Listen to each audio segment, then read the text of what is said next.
Nifty ನೋಡ್ತಾ ಇದ್ದರೆ ತುಂಬ ಚೆನ್ನಾಗಿ ಹೋಲ್ಡ್ ಮಾಡಿದೆ. ಮೊನ್ನೆ ದಿನ ಶುಕ್ರವಾರ ದಿನ ಒಂದು ಅಪ್ಸೈಡ್ ಮೊಮೆಂಟಮ್ ಕೊಡ್ತು, ಅದ ನಂತರ ಇವತ್ತೊಂದೊಳ್ಳೆ ಪಾಸ್ ಮೊಮೆಂಟಮ್ ಕೊಟ್ಟಿದೆ. ದಟ್ ಮೀನ್ಸ್ ಈ ಬೈಯಿಂಗ್ನ ಸಸ್ಟೈನ್ ಮಾಡ್ತಾ ಉಂಟು. Fine. So if in case ಏನಾದರೂ ನಾಳೆ ಡೇ ಹೈನ ಇವತ್ತಿಂದು ಬ್ರೇಕ್ ಆದರೆ ಇಲ್ಲಿಂದ ಅಪ್ಸೈಡಲ್ಲಿ ಮೊಮೆಂಟಮ್ ಬರ್ಬೋದು.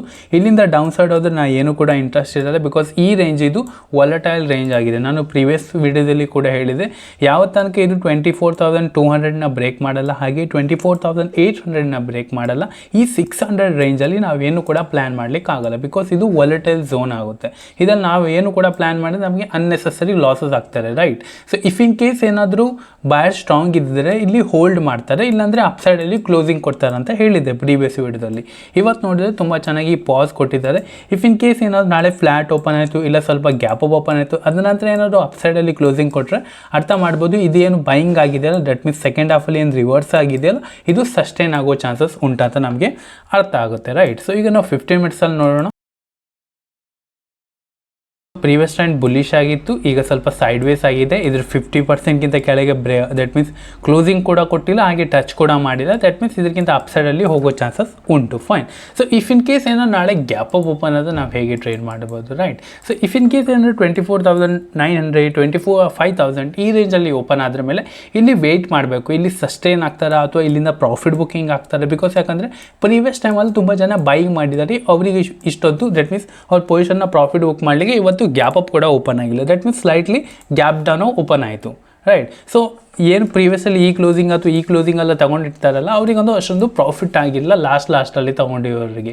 ಸೊ ಇಫ್ ಇನ್ ಕೇಸ್ ಏನು ನಾಳೆ ಗ್ಯಾಪ್ ಅಪ್ ಓಪನ್ ಆದರೆ ಅಲ್ಲಿ ಸ್ವಲ್ಪ ಪ್ರಾಫಿಟ್ ಬುಕ್ಕಿಂಗ್ ಬರುತ್ತಾ, ಅಥವಾ ಅಲ್ಲಿ ಸೈಡ್ ವೇಸ್ ಆಗಿ ದೆನ್ ಅಲ್ಲಿಂದ ಬ್ರೇಕ್ಔಟ್ ಆಗ್ತಾರಾ ಅಥವಾ ಬ್ರೇಕ್ ಡೌನ್ ಆಗ್ತಾರಾ, ಅದು ಸ್ವಲ್ಪ ನೋಡಬೇಕಾಗುತ್ತೆ. ಯಾವ ಫೇವರಲ್ಲಿ ಕೂಡ ಹೋದರೆ ಇಲ್ಲಿ ಕ್ವಾಂಟಿಟಿ ತುಂಬಾ ಲೆಸ್ ಮಾಡಿ, ಅಪ್ ಸೈಡಲ್ಲಿ ಹೋದ್ರಂತೂ ತುಂಬಾ ಕ್ವಾಂಟಿಟಿ ಲೆಸ್ ಮಾಡಿ, ಡೌನ್ ಸೈಡಲ್ಲಿ ಹೋದ್ರಂತೂ ಕ್ವಾಂಟಿಟಿ ಅಂತೂ ಲೆಸ್ ಮಾಡಿ ಟ್ರೇಡ್ ಮಾಡಿ, ಇಲ್ಲಾಂದರೆ ಅವಾಯ್ಡ್ ಮಾಡಿ. ಯಾಕಂದರೆ ಡೌನ್ ಸೈಡಲ್ಲಿ ಸ್ವಲ್ಪ ವಾಲಟೈಲ್ ಇರೋ ಚಾನ್ಸಸ್ ಇರ್ತಾರೆ, ಬಿಕಾಸ್ ಇಲ್ಲಿ ಬಯರ್ಸ್ ಕೂಡ ಪ್ರೆಷರ್ ಆಗ್ತಾರೆ, ಸೆಲರ್ಸ್ ಕೂಡ ಪ್ರೆಷರ್ ಆಗ್ತಾರೆ, ಮಾರ್ಕೆಟಲ್ಲೇ ವಾಲಟೈಲ್ ಟು ಸೈಡ್ ವೇಸಲ್ಲಿ ಹೋಗೋ ಚಾನ್ಸಸ್ ಇರ್ತಾರೆ. ಇಫ್ ಇನ್ ಕೇಸ್ ಏನಾದರೂ ಫ್ಲ್ಯಾಟ್ ಓಪನ್ ಆಯಿತು, ದೆನ್ 5 to 10 ಮಿನಿಟ್ಸ್ ನಂತರ ಏನಾದ್ರು ಡೇ ಹೈನ ಬ್ರೇಕ್ಔಟ್ ಆಯ್ತು ಅಂದರೆ ಇಲ್ಲಿ ಕೂಡ ಪ್ಲ್ಯಾನ್ ಮಾಡ್ಬೋದು. ಬಟ್ ಇಲ್ಲಿ ಕೂಡ ಸ್ವಲ್ಪ ಏನು ಹೇಳ್ತೀನಲ್ಲ ನಾನು, ಇಫ್ ಇನ್ ಕೇಸ್ ನಿಮ್ಮ ಯೋಗ್ಯತೆ 10 ಲಾಟ್ ಇದೆ ಅಂದರೆ ಇಲ್ಲಿ ನೀವು 5 ಲಾಟ್ ಇನಿಷಿಯಲಿ ಪ್ಲ್ಯಾನ್ ಮಾಡಿ, ದೆನ್ ಯಾವಾಗ ಒಂದು ಪುಲ್ ಬ್ಯಾಕ್ ಕೊಡ್ತಾರೆ, ದೆನ್ ಇಲ್ಲಿ 5 ಲಾಟ್ ಅಗೇನ್ ಆ್ಯಡ್ ಮಾಡಿ ಟೋಟಲ್ 10 ಲಾಟ್ ಆಗ್ತದೆ. ಪ್ರೀವಿಯಸ್ ಸ್ವಿಂಗ್ ಅಥವಾ ನಾವು ಸ್ಟಾಪ್ ಲಾಸ್ನ ಟ್ರೇಡ್ ಮಾಡ್ಬೋದು. ಫೈನ್. ಬಿಕಾಸ್ ಇಲ್ಲಿ ಸ್ವಲ್ಪ ನಾವು ರಿಸ್ಕ್ನ ಅಡ್ಜಸ್ಟ್ ಮಾಡಬೇಕು, ಬಿಕಾಸ್ ಇನ್ನೂ ಕೂಡ previous trend that means bend ಆಗಿಲ್ಲ. ಸೊ ಇಲ್ಲಿಂದ ಮಾರ್ಕೆಟು 50% ಫಿಬೊನಾಚಿನ ಅಪ್ಸೈಡಲ್ಲಿ ಬ್ರೇಕ್ಔಟ್ ಆಗಿ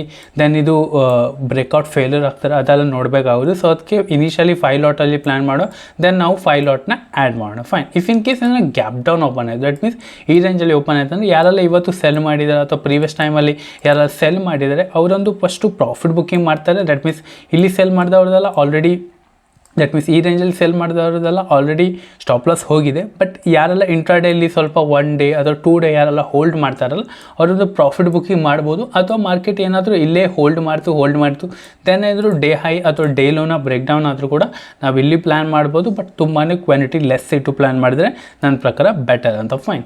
ಐ ಹೋಪ್ ನನ್ನ ಪಾಯಿಂಟಲ್ಲಿ ನಿಮಗೆ ಕ್ಲಿಯರ್ ಆಯಿತು ಅಂತ. ಈ ಮಾರ್ಕೆಟಲ್ಲಿ ಸ್ವಲ್ಪ ಕ್ವಾಂಟಿಟಿ ಲೆಸ್ ಮಾಡಿ ಪ್ಲ್ಯಾನ್ ಮಾಡಿ, ಬಿಕಾಸ್ ಒಂದಿನ ಅಪ್ ಸೈಡ್ ಹೋಗ್ತಾರೆ, ಒಂದಿನ ಡೌನ್ ಸೈಡ್ ಬರ್ತಾರೆ, ಅಪ್ ಡೌನ್ ಮಾಡೇ ಇರ್ತಾರೆ. ಸೊ ಅಲ್ಲಿ ನಾವು ದಟ್ ಮೀನ್ಸ್ ಪ್ರೀಮಿಯಮಲ್ಲಿ ತುಂಬಾ ಡಿಕೆ ಆಗ್ತಾರೆ. ಆಪ್ಷನ್ ಬಯರ್ಸಿಗೆ ಹೇಳ್ತಾ ಇದ್ದೀನಿ ಸ್ಪೆಷಲಿ.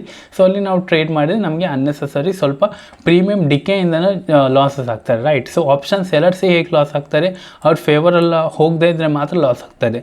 ಬಟ್ ನಮಗೆ ಹೇಗೆ ಲಾಸ್ ಆಗ್ತಾರೆ, 2 ರೀತಿಯಲ್ಲಿ ಲಾಸ್ ಆಗ್ತಾರೆ. ಒಂದು ನಮ್ಮ ಫೇವರಲ್ಲಿ ಹೋಗಿಲ್ಲ ಅಂದರೆ, ಮತ್ತೊಂದು ನಮ್ಮ ಫೇವರ್ ಹೋಗ್ತಾ ಉಂಟು ಬಟ್ ಸ್ಲೋ ಹೋಗ್ತಾ ಉಂಟು, ಅಲ್ಲಿ ಏನು ಕೂಡ ಪ್ರಾಫಿಟ್ ಆಗ್ತಿಲ್ಲ. ಅಥವಾ ಅಲ್ಲೇ ಸೈಡ್ ವೇಸಲ್ಲೇ ಆಯಿತು, ಅಲ್ಲಿ ಕೂಡ ಏನು ಪ್ರಾಫಿಟ್ ಆಗಲ್ಲ, ಅಲ್ಲಿ ನಮಗೆ ಉಲ್ಟಾ ಲಾಸೇ ಆಗ್ತದೆ, ರೈಟ್. ಇನ್ ಕೇಸ್ ನೀವು ನಮ್ಮ ಟೆಲಿಗ್ರಾಮ್ ಜಾಯ್ನ್ ಆಗಬೇಕಂದ್ರೆ ಡಿಸ್ಕ್ರಿಪ್ಷನ್ ಲಿಂಕ್ ಉಂಟು, ಅಲ್ಲಿ ನೀವು ಚೆಕ್ಔಟ್ ಮಾಡ್ಬೋದು. ಈ ವಿಡಿಯೋದಲ್ಲಿ ಇಷ್ಟೇ. Thank you. Have a good day.